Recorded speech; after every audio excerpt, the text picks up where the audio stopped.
Bonnie Tyler's career stretches back 3 decades. She's had some of the biggest selling records in pop history, and she still tours the world with that unmistakable voice. Will you please welcome Bonnie Tyler?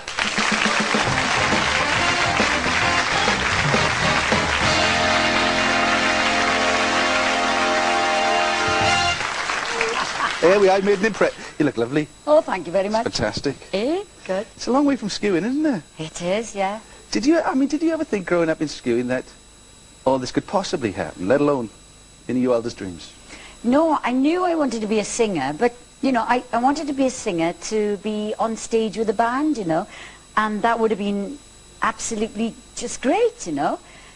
But the recording career as well, that was like the icing on the cake, you know, because I never sent any tapes away to record companies as they do these days, you know. I just was in the right place, the right time, and then Roger Bell, a talent scout, happened to come to Wales, and he was living in London, working for a London music publishing company, and he came to see the guy upstairs, and fortunately for me, he walked in on us downstairs playing. There was 2 bands, upstairs and downstairs, and he heard my unusual voice, so he said, and I got discovered like that. I mean, and as easy as that. But Yeah. you know, the first single, I remember the first single, Yeah. My Yeah. Honeycomb. My honeycomb. The bees are buzzing, the birds are flown. Totally bombed, as a, you know, but the second single then Lost in France. But the first one, the publicity you went behind it, you'd go around with your little posters in the shops in Swansea? Oh, I took my own, my brother made my own posters for me, my big brother Lynn. And when you think, now it's pathetic really, but I took my own posters and we put them up in the record shops and things like that. And, you know, you wouldn't do that sort of thing now, you know what I mean? But I did. Still do that, actually. That's the only difference. Lost in France, it nearly wasn't a hit, really, was it? It took its time. It did actually, but when it did it big time. But they did a huge promotion on it, you know, which they took a lot of journalists and DJs and to France on a day trip. They didn't know where they were going, you know. And we ended up in this chateau. I'd been flown over there earlier on in a private plane, and like, it was just a big surprise for all these people, you know. And well, it helped sell the record anyway. Yeah. So, but it became an international hit. That's the difference, because a lot of people have done successfully in Britain and they're household names, but you cracked it everywhere. With you know, It's a Heartache was one of the biggest songs in America in the country market. Yeah, well, not only in the country market, it crossed over from the R&B into the country, and I was really, really lucky that It's a Heartache was a hit for me, because 2 other people had already released It's a Heartache in America. After hearing it in this country on every radio station, Juice Newton recorded it, Ronnie Spector recorded it, and their versions came out before mine had a chance to, you know.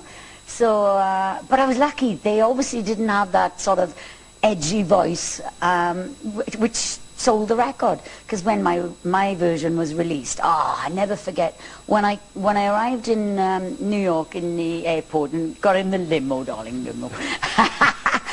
Going through the dial now, and you know, there's so many hundreds of stations over there, and I was on just about every channel, you know. I felt like rolling down the windows and saying, "That's me! That's me!" That was great. But it didn't just happen once or twice. You know, it kept on happening. Yeah. It totally eclipsed the heart. That, I mean, everywhere. And it's such a long record. I mean, again, it's a bit like Bohemian Rhapsody. It shouldn't really be a hit. I didn't think it would be. I thought for a start, I mean, the first time I heard it, I mean, I was crying. It was so beautiful, you know. But I didn't think it would be a hit, because I thought it was actually too good for radio. Too long. It was 7 minutes something. And, you know, like I said, in those days, it was like 3 minutes and 3.5 minutes maximum they were playing on the radio. But they edited it down to 5 minutes 30. And everybody played it. And it was #1 all over the world. Yeah. Not bad for a girl from Skewing. Not bad from a girl from Skewing. You kept yourself very much a part of our local community. You know, you can walk down the Mumbles and, you know, you're not bothered. People say hello and all of that. Yeah, of course. It's a little bit different for Catherine Zeta-Jones, because she skipped you know, with the Michael Douglas connect. Although you walk into a wine bar in Swansea and you're just as likely to bump into Michael Douglas as you are. Yes. You know. They were there now just a couple of weeks back, yeah. Yeah. Yeah. But going to... No problem, you know, they're so easy going, you know. They come to you for Christmas, maybe one Christmas, and then you'll go across there and then you'll go to the wedding. Oh, no, it's not as easy. I did go to the wedding and it was wonderful. I'm sure all Catherine's dreams, you know, when you're a little girl, you know, and you're thinking, what's my wedding day going to... You don't know, I'm talking to them women over there. You know, what's it going to be like when I get married, you know? What's the wedding day going to be like? And we've all got this dream of being like, you know, a princess. Oh, you know. And all her dreams must have come true that day. Yeah. And I mean, not only that, she actually really fancied Michael Douglas when she was a teenager. When she was a baby. And she met her Prince Charming, you know what I mean? Oh, wait, shut up. Sorry. But no, it was gorgeous. Oh, but I did sing there. Yeah. Catherine asked me would I like to sing, and she said, but it would be lovely if you sang Total Eclipse of the Heart. But she said, you know, I don't want to put you under any pressure, she said, because I want you to enjoy the wedding. But, you know, it would be nice, she said, you know, but don't worry, if you feel you don't want to do it, it's okay, you know. Yeah. So I said, yeah, of course I'd like to do it.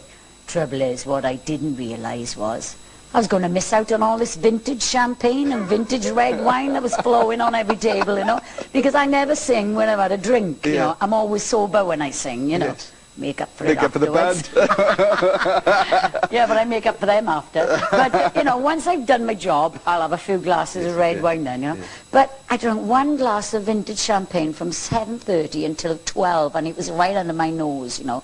That was hard. You've suffered for your art. I suffered, baby, suffered. All right, well, Grace Hits has come out and done really, really well. The anthology's on its way. Yes. And you're just going to carry on, you're going to do this forever. As long as they want me, I'm going to do it, you know, because I love it, you know. Like I said earlier, I became a singer to be in a band on the stage, not to be really in the recording studio, which I am at the moment, actually, with my band.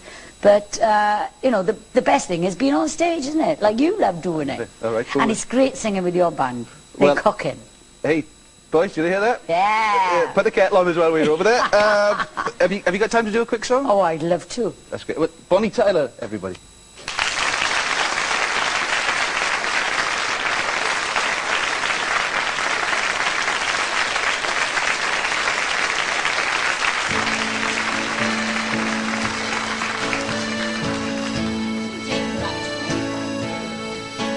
I was lost in France, in the fields the birds are singing.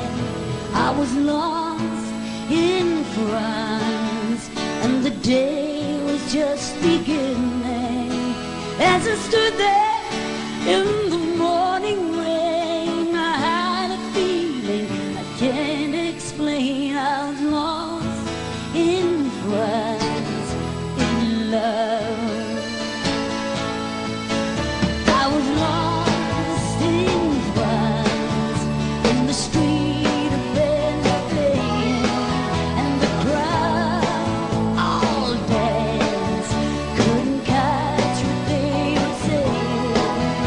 When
Fantastic, thank you.